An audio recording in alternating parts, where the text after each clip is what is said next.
இந்த தௌஹீத் என்று பெயரை சொல்லிக்கொண்டு தமிழ்நாட்டில் மட்டும் இந்த 40 ஆண்டுகளில் யார் யாரெல்லாம் வந்தார்களோ அவர்களெல்லாம் வெறும் வெறுப்பை மட்டும்தான் அவர்கள் விதைத்துள்ளார்கள்.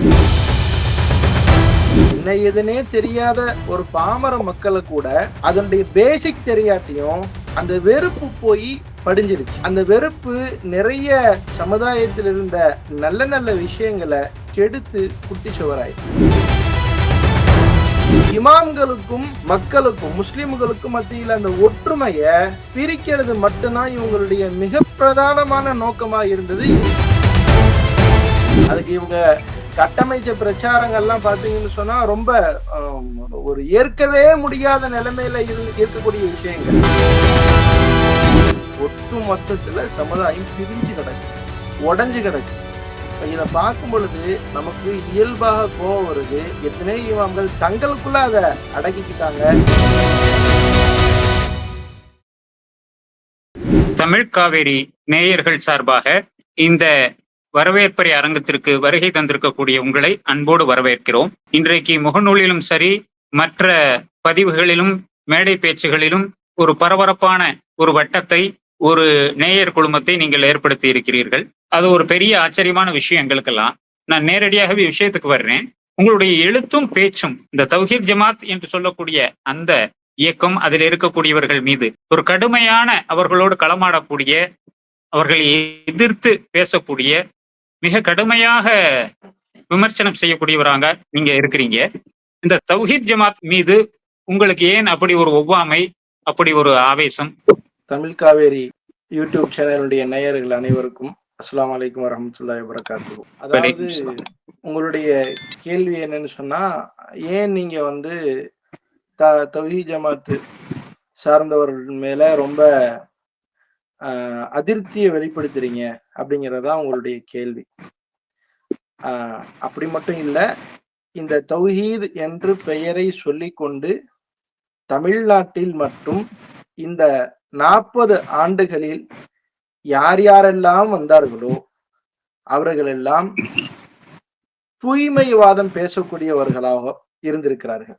தூய்மைவாதம் பேசினா மட்டும் பத்தாது, அது கூடவே வெறுப்பு பிரச்சாரம், வெறும் வெறுப்பை மட்டும்தான் இந்த 40 ஆண்டுகளில் அவர்கள் விதைத்துள்ளார்கள்.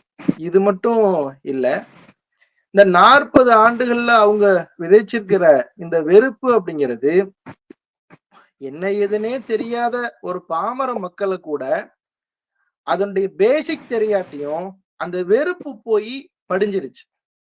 அந்த வெறுப்பு நிறைய சமுதாயத்தில் இருந்த நல்ல நல்ல விஷயங்களை கெடுத்து குட்டி சுவராயிடுச்சு. இப்போ வெறுப்பு நம்ம ஏன் அவங்க மேல ஒரு ஒரு அதிருப்திய நம்ம காட்டுறோம் பேச்சிலையும் எழுத்துலையும் அப்படின்னு கேட்டோம்னு சொன்னா, இது மிக நீண்ட கால பொறுமைக்கு பிறகு வெகு சொற்பமான சிலர் மட்டும்தான் இந்த வெறுப்பை காட்டியிருக்கிறாங்க. நீங்க நல்லா பாத்தீங்கன்னு சொன்னா, இவர்கள் குறிப்பாக இந்த சமுதாயத்தில் மிக மதிக்கத்தக்கவர்களாக இருந்த இமாம்கள் மீது, உலமாக்கள் மீது, ஆலிம்கள் மீது, இந்த இஸ்லாமிய சமுதாயத்தின் மதிக்கத்தக்க ஆளுமைகளாக இருந்த மார்க்க அறிஞர்கள் மீது இவர்கள் அதீத வெறுப்பை, அதுதான் அவங்களுடைய முதல் இலக்காக இருந்தது. இமாம்களுக்கும் மக்களுக்கும் முஸ்லிம்களுக்கும் மத்தியில் அந்த ஒற்றுமைய பிரிக்கிறது மட்டும்தான் இவங்களுடைய மிக பிரதானமான நோக்கமா இருந்தது. இதுதான் இவங்களுடைய இந்த 40 ஆண்டுகள ஒரு ஒரு சின்ன வெற்றி அப்படின்னு சொல்லலாம். அது இப்ப தகர்ந்துருச்சு அல்ஹம்துலில்லாஹ். ஆனா இவங்க 40 ஆண்டு காலத்துல இவங்க செஞ்ச ஒரு முக்கியமான விஷயம் இது ஒண்ணுதான். இதுக்கு பிறகுதான் சஹாபாக்களை மக்கள்கிட்ட இருந்து பிரிச்சது, இமாம்கள்ட்ட இருந்து மக்கள்கிட்ட இருந்து பிரிச்சது, ரசூலுல்லாஹி ஸல்லல்லாஹு அலைஹி வஸல்லம் அவங்ககிட்ட இருந்து மக்களை அந்நியப்படுத்தினது. இது எல்லாமே 3வது 4வது 5வது விஷயங்கள் தான். ஃபர்ஸ்ட் இவங்க செஞ்சது இமாம்கள் மீது உள்ள வெறுப்பு. அதுக்கு இவங்க கட்டமைச்ச பிரச்சாரங்கள்லாம் பாத்தீங்கன்னு சொன்னா ரொம்ப ஒரு ஏற்கவே முடியாத நிலைமையில இருக்கக்கூடிய விஷயங்கள். அதை இவங்க பண்ணுனாங்க. சரி, இவ்வளவு தூரம் இமாம்கள் மீது இவங்க பரிகாசம் செஞ்சு, ஏளனை செஞ்சு, மக்களுக்கும் முஸ்லிம்களுக்கும் இமாம்களுக்கும் மத்தியில் இந்த பிரிவை ஏற்படுத்தினாங்களே, இப்ப மக்கள் நம்மளை விட்டு போகும் பொழுது இமாம்கள் எவ்வளவு கொந்தளிச்சிருப்பாங்க. போன மக்கள் நல்லா இருந்தாங்களான்னா அதுவும் இல்ல. இந்த 40 ஆண்டுகள்ல நம்ம பார்த்திருக்கோம். சரி, இந்த பிரிச்சாங்களே, பிரிக்கும் பொழுது எல்லா இமாம்களும் கொந்தளிச்சு இவங்களுக்கு எதிரா எவ்வளவு பெரிய கட்டமைப்பு செஞ்சு எவ்வளவு பெரிய போராட்டம் நடத்தி இருக்கணும், எவ்வளவு பெரிய கள போராட்டம் நடத்தி இருக்கணும். இவங்க எவ்வளவுக்கு எவ்வளவோ கேவலப்படுத்தினாங்க. ஆனா அதை எல்லாத்தையும் இமாம்கள் சகிச்சுக்கிட்டாங்க. இந்த 40 ஆண்டுகள்ல இவங்களை எதிர்த்து இவங்கள மாதிரியே களமாடின ஆளுங்க எத்தனை பேருன்னு பாருங்க. ரொம்ப ரொம்ப சொற்பமான ஆட்கள். நாமெல்லாம் இத்தனை வருஷம் 20 30 வருஷத்துக்கு பிறகு 35 வருஷத்துக்கு பிறகு இவங்களுடைய இந்த மிக கொச்சையான பொய் பிரச்சாரங்களை சகிக்க முடியாம நாம என்ன மாதிரி ஒருத்தர் 2 பேர் தான் இப்ப இந்த மாதிரியான விஷயங்களை பேசுறோம். ஆனா இதையே அவங்களால என்ன செய்ய முடியலன்னு சொன்னா சகிச்சுக்க முடியல. அப்படி இருக்கும் பொழுது ஒரு ஒரு ஒரு ஒரு மிகப்பெரிய கட்டமைப்பான ஜமாத்து கட்டமைப்பு, இமாம்கள் மீது உள்ள இந்த ஒரு ஒற்றுமை, சமுதாய ஒற்றுமை, இமாம்கள் மீது உள்ள அந்த பிணைப்பு, இது எல்லாத்தையும் தகர்த்து உடைச்சதுதான் இவங்க மேல உள்ள அந்த வெறுப்புக்கு காரணமாக இருந்தது. ஒருத்தன் நம்ம மேல இமாம்களை தொடர்ந்து ஒரு கொள்கை ரீதியான வாதம் வச்சா பரவாயில்ல, ஹஜரத் இப்படி செய்றீங்களே, ஈசா சவாபு கூடுமா கூடாதா, மதுஹபு கூடுமா கூடாதா, இந்த மாதிரியான கேள்விகளோட அது நின்றுச்சுன்னா பரவாயில்ல. கூட்டு துவா கூடுமா கூடாதா இப்படிங்கிற அந்த கேள்விகளோட மார்க்க விழுமியங்களோட அது இருந்துச்சுன்னு சொன்னா பரவாயில்ல. ஆனா அது அப்படி இல்லை. இமாம்கள் இதையெல்லாம் ஏன் செய்யறாங்க அப்படின்னு சொன்னா, இவங்க ஒரு 10 15 மசாலாக்களை எடுத்து வச்சிருப்பாங்க. 10 15 வார்த்தைகள்லாம் இவங்களுடைய இந்த 40 ஆண்டுகால அரசியல். இவங்க இந்த 10 15 வார்த்தைகளை வச்சு இமாம்கள் மீது அவ்வளவு எரிஞ்சாங்களே, அதனுடைய லாபமாக இவங்க பார்த்தது என்ன? இந்த சமுதாயத்துல ஒட்டு மொத்தத்துல சமுதாயம் பிரிஞ்சு கிடக்கு, உடைஞ்சு கிடக்கு. இப்ப இத பார்க்கும் பொழுது நமக்கு இயல்பாக கோபம் வருது. எத்தனையோ இமாம்கள் தங்களுக்குள்ள அதை அடக்கிக்கிட்டாங்க, தங்களோடு பாக்குறவங்களோட பகிர்ந்துக்கிட்டாங்க. ஆனா பொது வெளியில இவங்களை எதிர்த்து களமாடல.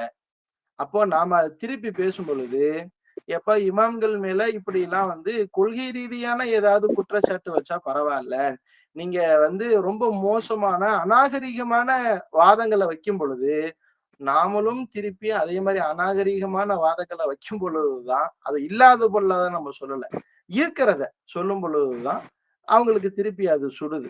அதுதான் இதுக்கு காரணம். ரொம்ப இது ஏன் ஆக்ரோஷமா படுது அப்படின்னு சொன்னா, அவங்க வாதமா வச்சா நம்ம வாதமா வைப்போம், அவங்க அநாகரிகமான வாதமா வச்சா முல்லை முள்ளால் தான் எடுக்க வேண்டும் அப்படிங்கிறதுக்கு ஒப்ப நாம திருப்பி அதே மாதிரி எடுக்கிறோம். அது வெளியில பார்க்கும் பொழுது ஒரு கோபமாக தெரியுது, அவ்வளவுதானே தவிர நாம பர்சனலா அவங்க மேல எந்த விதமான கோபமும் படல. ஒட்டுமொத்தமா தௌஹீது என்று பெயரை சொல்லி கொண்டு வந்தவர்கள் இங்க ஏற்படுத்திய நன்மைகளை விட மிக படுபாதாளமான கெட்ட விஷயங்களை அரங்கேற்றினாங்க. அந்த கோபம்னு அது நீங்க வச்சுக்கலாம். உங்களுடைய அந்த வாதப்படி எடுத்துக்கொண்டாலும் இன்றைக்கு உங்களை போன்றவர்களுடைய அந்த கோபங்கள் இவைகளெல்லாம் கடந்து, இந்த விமர்சனங்களை எல்லாம் கடந்து ஒரு பெரிய இளைஞர் பட்டாளம் அவர்களிடம் இருந்தது. அவர்கள் ஒரு பெரிய ஒரு திரட்டை செய்ய முடிந்தது. ஒரு நிகழ்ச்சி என்று சொன்னால் பெரிய மக்கள் எழுச்சி காட்ட முடிந்திருக்கிறது. இது அவர்களுடைய வெற்றி தானே, பெரிய வளர்ச்சி அப்படின்னு தானே நம்ம எடுத்துக்கறணும். அது இப்ப நாளுக்கு நாள் என்னவா இருக்கு. கரெக்ட், நீங்க சொல்றது வாதம் கரெக்ட் தான். ஆனா கடைசியா அவங்க போட்ட பெரிய மாநாடு அப்படின்னு உங்களுக்கு எல்லாத்துக்கும் ஞாபகம் இருக்குன்னு சொன்னா ஷிர்க் ஒழிப்பு மாநாடு 2018 நினைக்கிறேன், 2018 அப்படின்னு நினைக்கிறேன், திருச்சியில நடந்த மாநாடு. அந்த மாநாட்டுக்கும் சமீபத்துல நடந்த ஒரு 4 மாநாடு எடுத்துங்க. சமீபத்தில் நடந்த ஒரு 4 மாநாடு, அந்த 4 மாநாடு அதனுடைய எத்தனை பேர் வந்தாங்க, அதனுடைய பிரச்சாரம் எவ்வளவு வீரியமா மக்கள்கிட்ட எடுபட்டுச்சு. ஷிர்க் ஒழிப்பு மாநாடுன்னு ஒண்ணு சொன்னாங்களே, அதுக்கும் சமீபத்தில் நடந்த ஒரு 4 மாநாடு எடுத்துக்குங்க. இந்த 4 மாநாட்டையும் அந்த ஒரு மாநாட்டையும் கம்பேர் பண்ணுங்க, என்ன நடக்குதுன்னு பாருங்க. அவங்க வீழ்ந்துட்டாங்க. நீங்க சொல்றது இவ்வளவு பெரிய மக்கள் திரட்ட அவங்களால செய்ய முடியுதுன்னு சொல்லுங்களே, அது வாதம்னு வச்சுக்கிட்டாலுமே கூட அதுவும் அந்த ஷிர்க் ஒழிப்பு மாநாட்டுக்கும் இந்த மாநாட்டுக்கு இடையிலேயே மிகப்பெரிய வீழ்ச்சி இருக்கு. சமீபத்தில் பிதஅத் ஒழிப்பு மாநாடு நடத்தினாங்களே, எத்தனை பேத்துக்கு அந்த டேட்டிங் ஞாபகம் இருக்கும்? நான் 2018 ஷிர்க் ஒழிப்பு மாநாடுன்னு சொல்றேன்ல, விருது ஒழிப்பு மாநாடு எந்த வருஷம் நடந்துச்சு? மாசம் டேட்லாம் விடுங்க. மக்களுடைய மனசுல அது நிக்கவே இல்ல. அது சுத்தமா நிக்கவே இல்ல.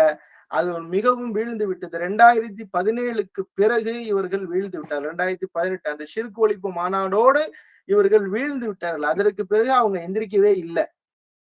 அதுக்கு பிறகு தொடர் வீழ்ச்சி. அவங்க இயக்கத்துல இருந்த எல்லா பேருமே சிதறு தேங்காய் போல ஆகி தனித்தனியா போய் அது நம்ம மட்டும் சொல்லல. அவங்களே பல பப்ளிக் மீட்டிங்ல கேள்விகள் கேட்கும் பொழுது அவங்களே சொல்றாங்க, நம்ம சமுதாயம், நம்ம தௌஹீத் சகோதரர்கள் பிரிஞ்சுட்டாங்க. அதனால அதனுடைய தாக்கம் வந்து குறையத்தான் செய்யுது. அதை நம்ம உணரத்தான் முடியுதுன்னு சொல்லி அதுல இருக்கக்கூடிய சகோதரர்களே பேசக்கூடியத நம்மளால பார்க்க முடியுது. முக்கியமான ஒரு தகவலை சொல்லிடுறேன். தௌஹீது அப்படின்னு சொன்னா அது நமக்கு அஹ்லு சுன்னத்துல் ஜமாத்துக்கு சொந்தமானது. தௌஹீதுங்கிற வார்த்தை இஸ்லாத்துக்கு சொந்தமானது. இது மாதிரி காசு சம்பாதிக்கிறவங்க, ஆன்மீகம் அப்படிங்கிறது தூய்மையானது. ஆன்மீகம் என்பது இறைவனுக்காக செய்யப்படக்கூடியது.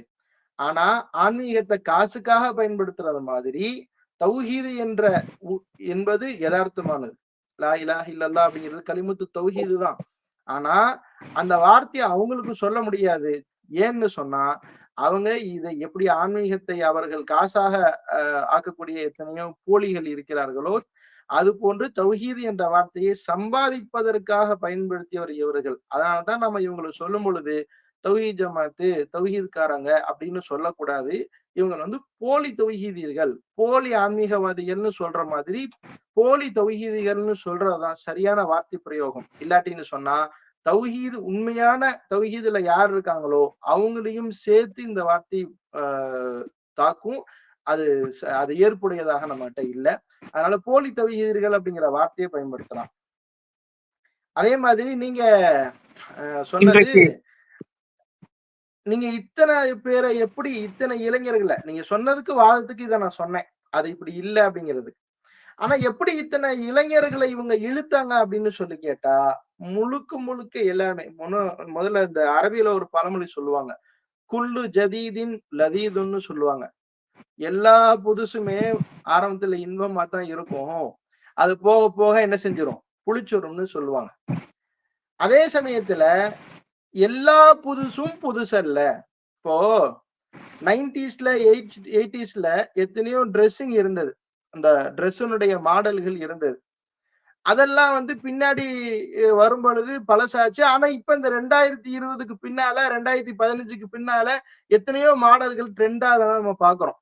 அப்ப நம்ம சொல்லுவோம், டேய் தம்பி, இது இப்ப புதுசு கிடையாது, புது மாடல் கிடையாது, இது ஏற்கனவே அந்த காலத்துல இன்னைக்கு போடுற லெக்கின்ஸ் எல்லாம் கூட நம்ம பழைய காலத்துல நடிகர்கள் போட்டதெல்லாம் போட்டோ எடுத்து போடுறாங்க. இல்லப்பா, இதெல்லாம் அந்த ரஜினி எம்ஜிஆர் காலத்திலேயே வந்து போட்டுட்டாங்க அப்படிங்கிற அந்த மீம்ஸ் எல்லாம் நம்ம வந்து வலைதளங்கள்ல பாக்குறோம். அதனால அந்த ட்ரெஸ்ஸுகள்லாம் எப்படி பழசு இல்ல, ஆனா அது வரும் பொழுது புதுசு மாதிரி தெரியுது. அந்த மாதிரி இவங்க வந்து புதுமையான ஒரு வாதத்தை வச்சாங்க. அது புதுமையான வாதமா அப்படின்னு கேட்டா அது புதுமையான வாதம் அல்ல, காலம் காலமாக இது இருந்து வந்ததுதான். இவங்க எதையுமே புதுசா சொல்ல கிடையாது. மதுஹப் வேணாம் அப்படின்னு சொல்லக்கூடிய விஷயமாக இருக்கட்டும், தர்கா அப்படிங்கிற விஷயமாக இருக்கட்டும், எல்லாமே வந்து எதுவுமே புதுசு கிடையாது, பழசு.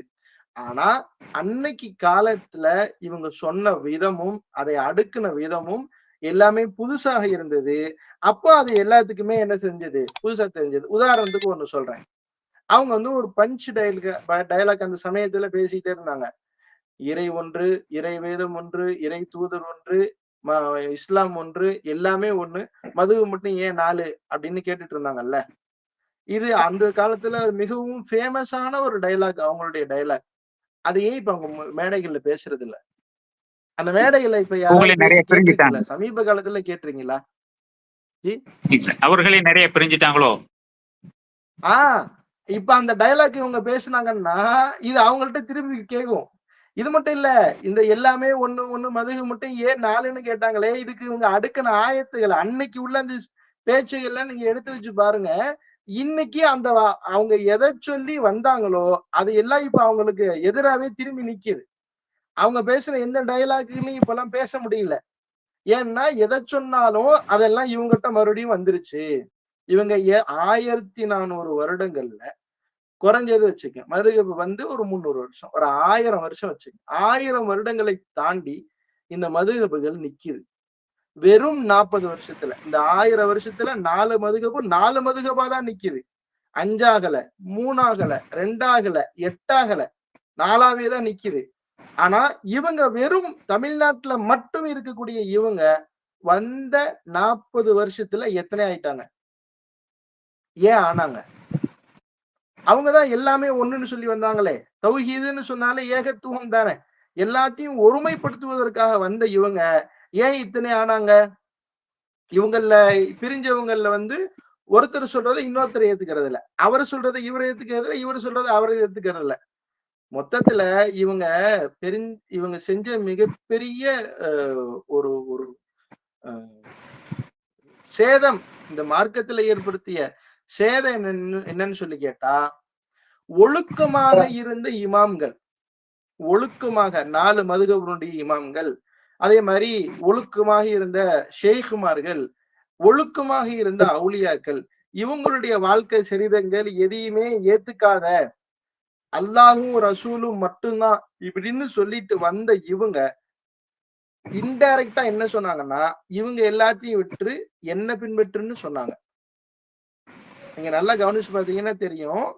அவங்க வேணாம், மதுஹப் வேணாம், அல்லாஹ் ரசூல் சொன்னது வேணுமா, இமாம்கள் சொன்னது வேணுமா அப்படின்னு கேட்டாங்கல்ல. அப்போ என்ன செஞ்சிருக்கணும்? அல்லாஹ்வையும் ரசூலையும் என்ன சொன்னார்களோ அதை புக்காக்கி இந்த கையில வச்சுக்கன்னு கொடுத்துட்டு போயிருக்கணும். அப்படித்தானே செஞ்சிருக்கணும்.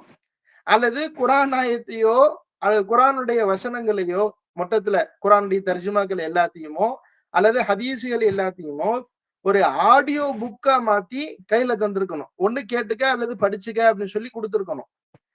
ஏன் இதை சொல்வதற்கு யூடியூப்ல உட்காந்துட்டு கேள்வி பதில், நீங்க இந்த கேள்வி கேட்டீங்கன்னா இதுக்கு இன்னது பதில், இந்த கேள்வி கேட்டீங்கன்னா நீங்க எல்லா கேள்வியிலும் இந்த வாட்ஸ்அப் நம்பருக்கு அனுப்புங்க, நாங்க வந்து குரான் ஹதீஸ் பிரகாரம் இதுக்கு பதில் சொல்லுவோம்னு சொன்னாங்களே.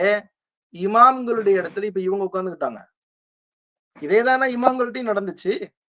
கேள்வி இமாம்கள்ட்ட போச்சு, இமாம்கள் பதில் சொன்னாங்க, குரான் ஹதீஸ்ல இருந்து ஆராய்ஞ்சு பதில் சொன்னாங்க. இவங்க என்ன சொன்னாங்க, எந்த இமாமையும் ஏத்துக்காத, குரானையும் ஹதீஸையும் மட்டும்தான் டைரக்டா ஃபாலோ பண்ணணும் அப்படின்னு இவங்க சொல்றாங்களே. அப்படின்னா குரானையும் ஹதீஸையும் கையில கொடுத்துட்டு இவங்க நவந்திருக்கணும். ஏன் நவரல? இவங்க ஏன் இடையில உட்கார்ந்துட்டு பதில் சொன்னாங்க? நாங்க தாயிகளை அனுப்புறோம், பேச்சாளர்களை அனுப்புறோம், ஏன் உண்டு பண்ணணும்? அது உங்களுக்கு தேவையில்லாத வேலையே. குரானையும் ஹதீஸையும் தனி மனிதர்கள் தனித்தனியா ஆராய்ஞ்சுதான் ஃபாலோ பண்ணணும் அப்படின்னு சொன்னா, இவங்க வந்து அந்த இமாம்கள் வேணா, இந்த நாங்க தான் இப்ப உனக்கு இமாம் அப்படின்னு சொல்லாம சொன்னாங்க. இந்த இளைஞர்கள் அதை யோசிக்கவே இல்லை. இதுக்கு பின்னால போனாங்க. கடைசியில என்னென்னமோ நடந்து போச்சு. எங்க வரைக்கும் நீங்க அந்த காலகட்டத்துல 80கள்ல இவங்க சொன்னதெல்லாம் யோசிச்சு பாருங்க. குரானும் ஹதீஸும் மட்டும்தான். ஹதீஸ்னா எல்லா ஹதீஸும் கிடையாது, ஆதாரபூர்வமான சொக்கத்தங்கமான ஹதீஸுகள் மட்டும்தான் அப்படின்னு சொன்னாங்கல்ல. அந்த ஒரு வாதத்திலேயாவது இவங்க நிலையா நின்னாங்களா? அதுதான் பெரிய வாதம். அதை எல்லாரும் ஏத்துக்குவாங்க தானே. அந்த ஒரு வாதத்திலேயாவது இவங்க நிலையா நின்னாங்கன்னு கேட்டா அதுலயும் இவங்க நிக்கல. அந்த ஹதீஸையும் 2ஆக பிரிச்சாங்க. உலக நடைமுறையில ரசூல் ஸல்லல்லாஹு அலைஹி வஸல்லம் சொன்னா அதை ஏத்துக்க தேவையில்லை. அப்படியா இருக்கு? அப்படியா இருக்கு? மாதாக்கும் ரசூலு ஃபகுதுஹு வமா நஹாக்கும் அன்ஹு ஃபன்தஹு. நபி அவர்கள் ரசூல் எதை கொண்டு வந்தார்களோ அதை எல்லாம் ஏற்றுக்கொள்ளுங்கள். மா நஹாக்கும் அன்ஹு ஃபன்தஹு. எதையெல்லாம் தடுத்தார்களோ அதை எல்லாம் விட்டு விலகி செல்லுங்கள். அப்படித்தானே இருக்கு. நீங்க ரசூல் அப்படி கோடு போட்டு 2ஆ கோடு போட்டு உலக விஷயம் மார்க்க விஷயம்னு 2ஆ பிரிக்கிறீங்களே, எப்படி பிரிக்க முடியுது? அதுலயும் சரி மார்க்க விஷயம் உலக விஷயம்னு பிரிச்சுட்டு மார்க்க விஷயத்திலேயாவது முழுசா ஏத்துக்கிறாங்களான்னு பார்த்தா அதுலயும் சஹீஹான ஹதீஸாக இருந்தாலுமே கூட சனது அதனுடைய அந்த சஹாபாக்குள் அந்த தகவலை ஃபார்வர்ட் பண்ற அந்த வரிசை முறை ஏற்கத்தக்கதாக இருந்தாலுமே கூட அதிலும் ஏதோ அந்த ஏதோ என்னங்கிறது நமக்கு தெரியல.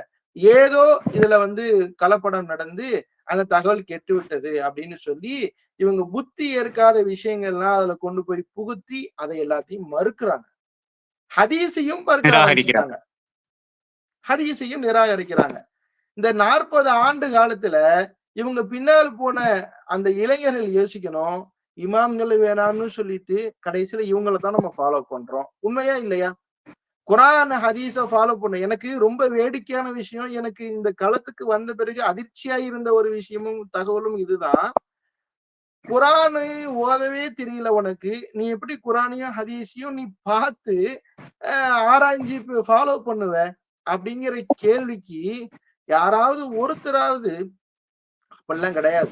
நாங்கெல்லாம் எந்த குரான்ல எந்த பக்கத்தை நீ எடுத்து காட்டணும்னு சொல்லி நான் ஓதி காட்டுறேன். இந்தா நான் இப்ப வீடியோ போடுறேன். அப்படின்னு யாரும் ரோஷப்பட்டு என்னை எப்படி நீ குரான் ஓத தெரியாதவன்னு சொல்ல போச்சு அப்படின்னு யாராவது ரோஷப்பட்டு வீடியோ போடுவாங்க. ஏதாவது அது சொல்லுவாங்கன்னு பார்த்தா குரான் ஓத தெரியாட்டியும் நாங்க ஏகத்துவத்துல இருக்கோம். நீ குரான் ஓத தெரிஞ்சாலும் நீ வந்து ஷிர்க்ல இருக்க பாத்தியான்னு கேள்வி கேட்கிறாங்க. இத நம்ம என்னன்னு சொல்றது? நாம அவங்க இளைஞர்கள் மேல பரிதாபப்படுறோம். அவங்க மேல அவங்கள மிக அப்பாவியாக பார்க்கிறோம். அவங்கள ஏமாத்தி கூட்டிட்டு போயிட்டு வாங்க. இந்த பிரெயின் வாஷ்ங்கிறத நான் எங்க பாக்குறேன் அப்படின்னு சொன்னா இவங்ககிட்ட பாக்குறேன். ஒரு கடுமையான குற்றச்சாட்டு. எதுக்கு யூடியூப்ல நீ அவங்ககிட்ட போய் கேள்வி கேட்கிற அப்படிங்கறத யாருமே அவங்க யோசிக்கவே இல்லை. இன்னைக்கு கடுமையான குற்றச்சாட்டை வைக்கிறீங்க உங்க மேல. இன்னைக்கு அந்த அமைப்பு முன்பை போல இல்லாம நிறைய இளைஞர்கள் அதை விட்டு வெளியேறுகிற ஒரு சூழல். அவர்களுக்குள்ளேயே ஒருவர் மீது கடுமையான குற்றச்சாட்டுகள், தரக்குறைவான விமர்சனங்கள்லாம் வைக்கக்கூடிய அளவுக்கு ஆகி அந்த அமைப்பு மிக தேய்ந்து போயக்கூடிய ஒரு சூழ்நிலை இருக்கு. இந்த நிலைமைக்கு என்ன காரணம் நீங்க நினைக்கிறீங்க ஹஸ்ரத்? இது வரைக்கும் எந்த பாத்திலான கூட்டம் நின்றுச்சு? ஹவாரிஜ்னு சொல்றோம், முஅத்தஸிலான்னு சொல்றோம், முஜஸ்ஸிமான்னு சொல்றோம். இமாம் ஷாஃபி ரஹ்மத்துல்லாஹி அலைஹி அல் ஃபிக்ஹுல் அக்பர்னு ஒரு கிதாபை எழுதி அதுல அந்த 73 கூட்டம் யாருன்னா அப்பவே அவங்க வந்து பிரிச்சு கையில கொடுத்துட்டு போயிட்டாங்க. இந்த இவங்கதான் அந்த அத்தனை கூட்டம் அப்படின்னு சொல்லிட்டு. இப்போ அந்த வந்த கூட்டங்கள்ல எத்தனை கூட்டம் இன்னைக்கு நிக்குது? முஜஸ்ஸிமாக்கள் எங்க? கவாரிஜிகள் எங்க? முஅத்தஸிலாக்கள் எங்க? அந்த இயக்கம் அந்த அமைப்புகள்லாம் என்னாச்சு இப்போ? எங்க போச்சு? எதுவுமே நின்னதில்லை. எந்த பாத்திலான கூட்டமும் இதுவரை நின்றதில்லை. இவங்களும் ரொம்ப காலம் இல்ல. இப்பவே ரொம்ப அவங்களே சக்கராத்துகளுடைய நிலைமையில தான் இருக்கிறாங்க. அந்த இயக்கங்களும் அமைப்புகளும் அவருடைய கொள்கைகள் வேணுமா அடுத்து பரவும். அது கிருமி மாதிரி. அதை அடுத்து பரவலாம். ஆனா இதை கொண்டு வந்த எந்த இயக்கமும் இது நாள் வரை நின்றதே கிடையாது. அப்படி ஒரு வரலாறே கிடையாது. அதனால இவங்களை பத்தி நம்ம கவலைப்பட தேவையில்லை. இதுதான் வரலாறு. இவங்க அழிஞ்சதுதான் வரலாறு. இவங்க நின்றது வரலாறு கிடையாது. இவங்களுக்கு ஆப்போசிட்ல நம்ம வந்து இந்த இந்த இந்த இந்த 1400 வருஷத்துல இந்த கொள்கை ஹவாரிஜிக்கு ஆப்போசிட்டா நம்ம சுன்னத் ஜமாத்துல ஒரு இமாம காட்ட முடியும். முஅத்தஸிலாக்களை எதிர்த்து நின்று நம்ம சுன்னத் ஜமாத்துல ஒரு இமாம காட்ட முடியும். முகமது பின் அப்துல் வஹாப் நஜ்தி எதிர்த்து நின்று நம்ம சுன்னத் ஜமாத்துல உலமாக்களை காட்ட முடியும். இப்னு தீமியாவை எதிர்த்து நின்று சுன்னத் ஜமாத்துடைய ஆலிமா காட்ட முடியும். 1400 வருடங்களாக இந்த இஸ்லாத்தில் இந்த போலி கொள்கையினுடைய கொண்டு வந்த புதிய புதிய புதிய புதிய இயக்கத்தவர்களுக்கு ஆப்போசிட்ல சுன்னத் ஜமாத்துல போராடக்கூடிய எல்லாத்தையும் நான் காட்ட முடியும். அவங்களாம் நான் அஹ்லு சுன்னான்னு சொன்னவங்க. அஹ்லு சுன்னத்தி வல் ஜமாஅத் கொள்கையை சார்ந்தவர்கள், அந்த ஃபிர்கத்துன் நாஜியாவை சார்ந்தவங்க தங்களை டிக்ளேர் பண்ணிக்கிட்டவங்க. அந்த ஃபிர்கத்துன் நாஜியாவின் அஹ்லு சுன்னத்தி வல் ஜமாஅத் அது காலத்திற்கும் நின்றிருக்கிறது. அதற்கு ஆப்போசிட்ல வந்த எல்லா பாத்திலான கொள்கைகளும் மோசமான வழிகட்ட கொள்கைகளும் எதுவுமே நின்னதில்லை. எல்லாம் அழிஞ்சதா தான் வரல. நிறைவா ஒரு கேள்வி. அந்த அந்த இயக்கத்தை சார்ந்த உங்களுடைய பாணியிலே சொல்வதென்றால் போலி தவஹீதியர்கள், அந்த இயக்கத்தை சேர்ந்த இளைஞர்களுக்கு ஏமாந்து ஒரு மாயையில சிக்கி தவிப்பவர்களுக்கு நீங்க என்ன சொல்ல விரும்புறீங்க? உங்களுடைய இதயபூர்வமான ஒரு அறிவுரையை சொல்லுங்களேன். குரான் ஹதீஸ ஃபாலோ பண்றோம் அப்படின்னு ஒரு ஸ்லோகத்தின் பின்னாலதான் இவங்க பின்னாடி எல்லாருமே போனாங்க.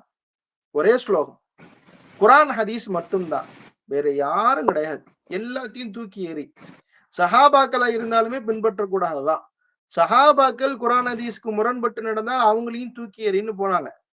அப்படி அவங்க நடந்திருக்கிறாங்களா, நடந்திருப்பாங்களா அப்படிங்கறதெல்லாம் சர்ச்சைகள் வேற. அப்படின்னு பின்னாடி போனாங்கல்ல அந்த இளைஞர்கள் ஹதீஸ 2ஆ பிரிச்சாங்க. சஹீஹ் அல்லாதது. சஹீஹான ஹதீஸ், ஆதாரபூர்வமான ஹதீஸுகளை மட்டும்தான் ஃபாலோ பண்ணணும் அப்படின்னு போனாங்க. ஆதாரபூர்வமான ஹதீஸ் தான் ஃபாலோ பண்ணணும் அப்படின்னு சொல்லி போனவங்க அதுலயே 2ஆ பிரிச்சாங்க. ஆதாரபூர்வமாகவே இருந்தாலும் இவைகளை எல்லாம் ஏற்க முடியாது அப்படின்னு மறுத்தாங்க. உதாரணத்துக்கு இப்ராஹிம் அலை இஸ்லாம் அந்த நெருப்பு குண்டத்துல விழுந்தப்ப பள்ளி ஊதன அந்த ஹதீஸ, பள்ளிய அடிச்சா இத்தனை நன்மை அப்படின்னு சொல்லக்கூடிய அந்த ஹதீஸ மறுத்தாங்க. எத்தனையோ ஹதீஸ்களை மறுத்தாங்க. அது ஆதாரபூர்வமானதுதான் இருந்தாலும் இது இப்படி நடந்திருக்க வாய்ப்பு இல்லை அப்படின்னு சொல்லி ஏதாவது ஒரு சப்ப காரணம் சொல்லி அந்த ஹதீஸ மறுப்பாங்க. சரி, அதையும் நம்ம வச்சுக்குவோம். ஆதாரபூர்வமான ஹதீஸாகவே இருந்தாலும் அறிவு ஒத்துக்கொண்டால்தான் நம்ம அதை பின்னால போகணும் அப்படின்னு இந்த இளைஞர்கள் பின்னால போனாங்களே. யோசிச்சு பாருங்க. நான் சொல்றேன், 80கள்ல குரானையும் ஹதீஸையும் மட்டும்தான் ஃபாலோ பண்ணணும், வேற யாரையும் ஃபாலோ பண்ணக்கூடாதுன்னு சொல்லி வந்த இவங்க புகாரி முஸ்லிமை கூட மறுப்பார்கள் அப்படின்னு அன்னைக்கு யாராவது நினைச்சிருக்க முடியுமா? அன்னைக்கு புகாரி முஸ்லிமை இவங்க பிற்காலத்துல மறுப்பாங்க அப்படின்னு யாராவது கற்பனை பண்ணியிருக்க முடியுமா? ஆனா அதையும் செஞ்சுட்டாங்க இல்லையா? முதலில் பள்ளிவாசல் இமாம் மீது கை வைத்தார்கள். அடுத்து மதுஹபி இமாம்கள் கை வச்சாங்க. அடுத்து சஹாபாக்கள் கை வச்சாங்க. அடுத்து ரசூல் ஸல்லல்லாஹு அலைஹி வஸல்லம் அவங்க மேல கை வச்சாங்க. இப்ப எதுதான் மிஞ்சி இருக்கு? குரான் மட்டும் மிஞ்சி இருக்கு.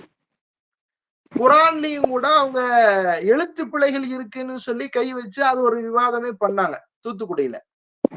சரி, எழுத்து பிழைகளை தானே சொல்லாங்க, கருத்து பிழைகளை சொல்லல. எல்லாத்துக்கும் பின்னால இந்த எல்லா வாதங்களுக்கும் இந்த இளைஞர்கள் தலையாட்டி இருக்கிறார்கள்.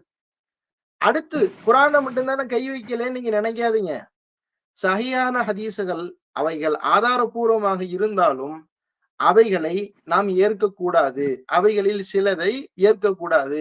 இப்படி இருந்துச்சுன்னா ஏற்கலாம், இப்படி இருந்துச்சுன்னா ஏற்கக்கூடாதுன்னு ஒவ்வொரு தனிநபர்களும் சொல்லக்கூடிய விளக்கங்களை வைத்து ஆதாரபூர்வமான ஹதீஸ்களை கூட மறுக்கிறாங்கல்ல. அதைத்தானே மறுக்கிறாங்க. குரான்ல கை வைக்கல அப்படின்னு தானே நீங்க கேக்குறீங்க? இல்ல, இது இன்டைரக்டா குரான்ல கை வைக்கிறது. குரான்ல கை வைக்கிறதுக்கு இன்னும் எத்தனை நாள் ஆகும் அப்படிங்கிற நாளுகளை எண்ணிக்கிட்டுங்க. அவ்வளவு சீக்கிரத்திலேயே இவங்க போயிருவாங்க.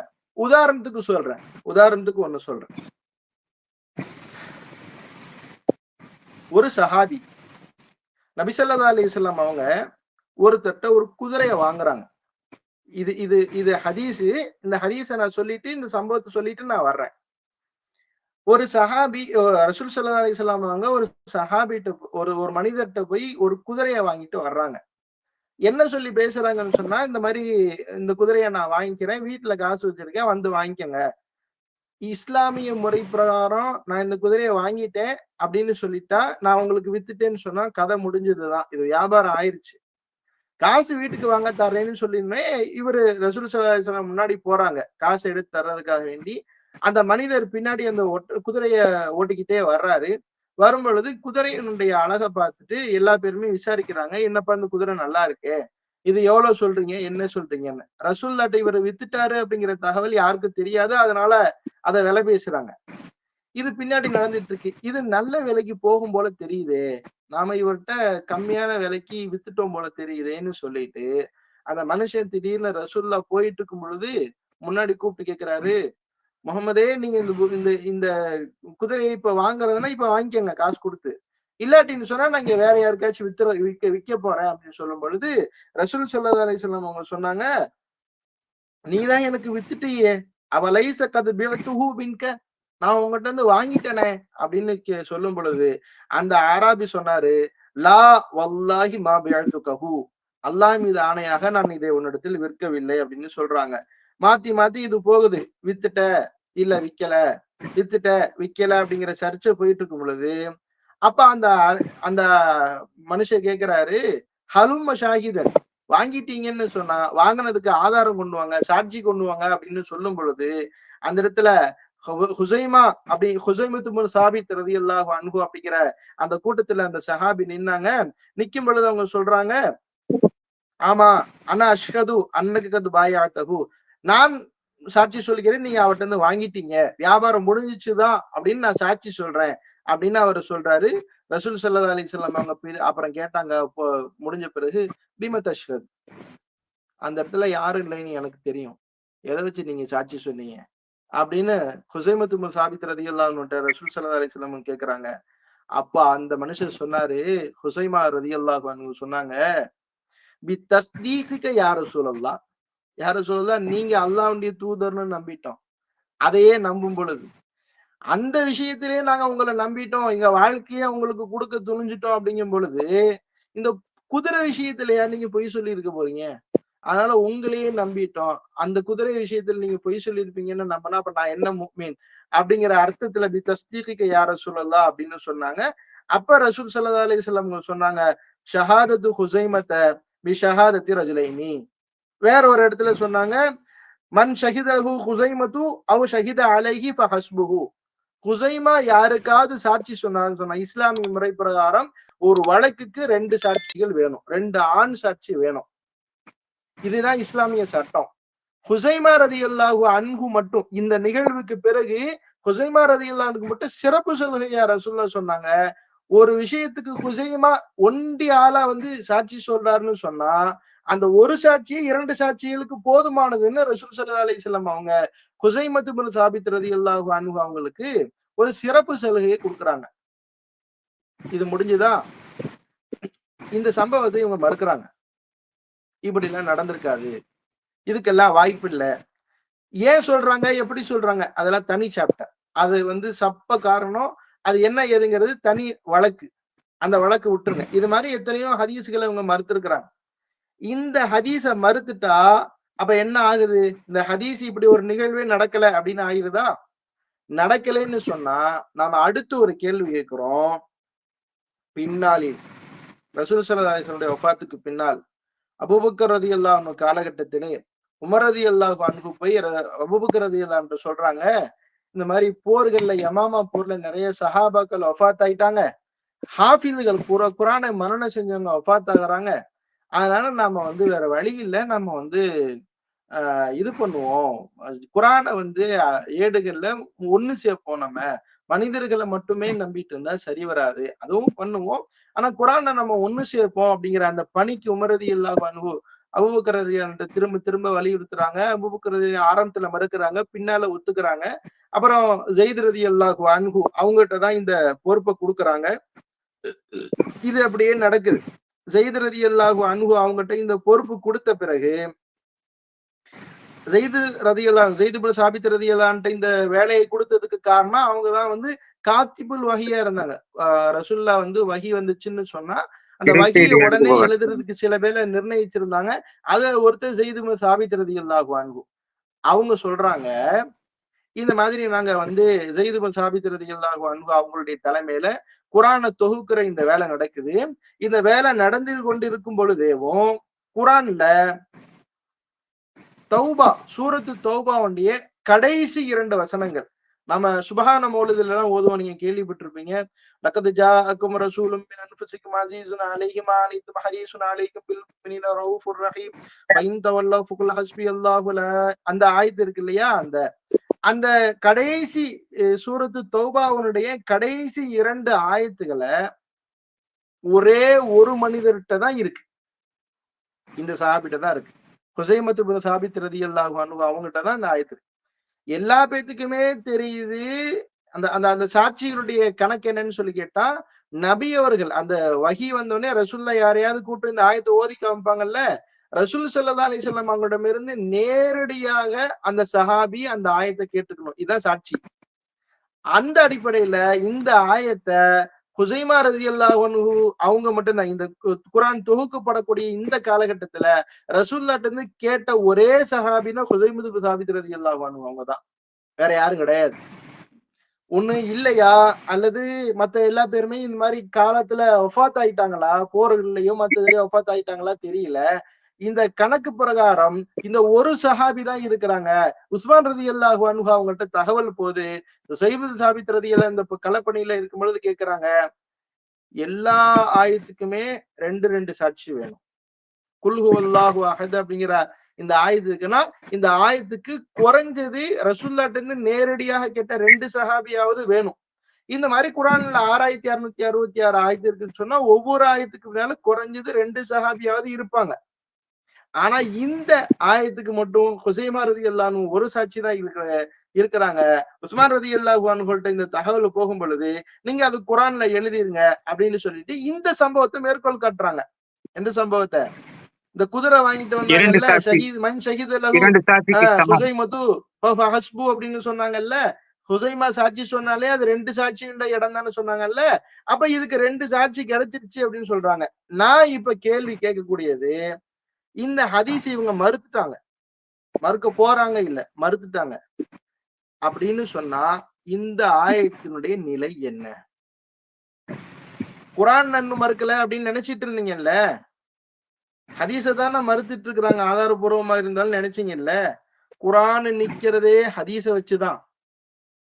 இந்த ஒவ்வொரு சஹாபியினுடைய சாட்சியை வச்சுதானே குர்ஆன் நிக்குது. குர்ஆனுடைய ஒவ்வொரு ஆயத்துகளும் நிக்குது.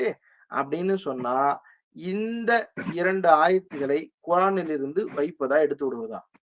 ஹுசைமா ரலியல்லாஹு அன்ஹு அவங்க மட்டுமே சாட்சி சொன்ன இன்னொரு ஆயத்து ஒண்ணு இருக்கு.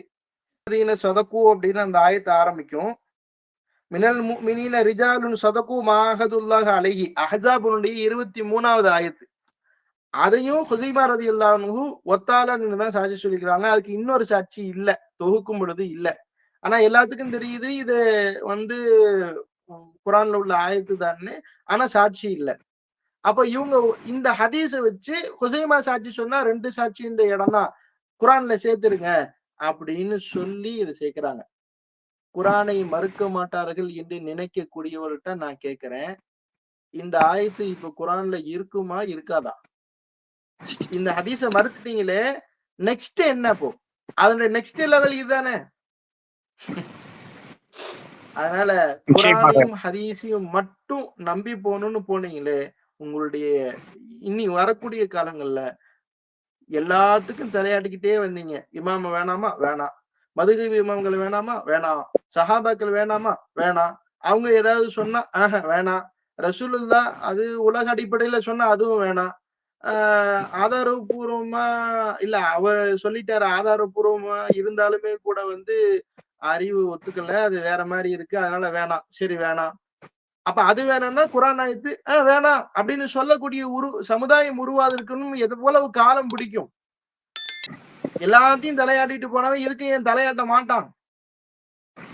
அதுக்கான காலம் இல்ல. அதனால வந்து அந்த அபாயத்தை நான் எச்சரிக்கிறேன், நான் பயப்படுகிறேன். குர்ஆனுக்கும் வெகு காலம் இல்லையோ என்று நான் அச்சப்படுகிறேன். அப்படி ஒரு நிகழ்வு நடந்துவிடக் கூடாது என்று அல்லாஹ்விடத்திலே நான் துஆ செய்கிறேன். உங்களுடைய பல்வேறு பணிகள், நிறைய சேவைகள்ல இருக்கிறீங்க. ஒரு பிஸி ஷெட்யூலுக்கு இடையில எங்களுடைய அந்த நேயர்களுக்காக நீங்கள் உங்களுடைய நேரத்தை ஒதுக்கி அழகான அருமையான ஒரு நேர்காணலை தந்திருக்கிறீர்கள். அதற்காக தமிழ் காவேரி நேயர்கள் சார்பாக உங்களுக்கு மனமார்ந்த நன்றியை தெரிவித்துக் கொள்கிறேன். ஜஸாக்கல்லா. இன்னொரு வாய்ப்பிலே நாம் இன்னொரு விவாதங்களை வைத்துக் கொள்ளலாம். நன்றி ஹஸ்ரத். அஸ்ஸலாமு அலைக்கும். இன்ஷா அல்லாஹ். வ அலைக்கும் ஸலாம் வ ரஹ்மத்துல்லாஹி வ பரகாத்துஹு.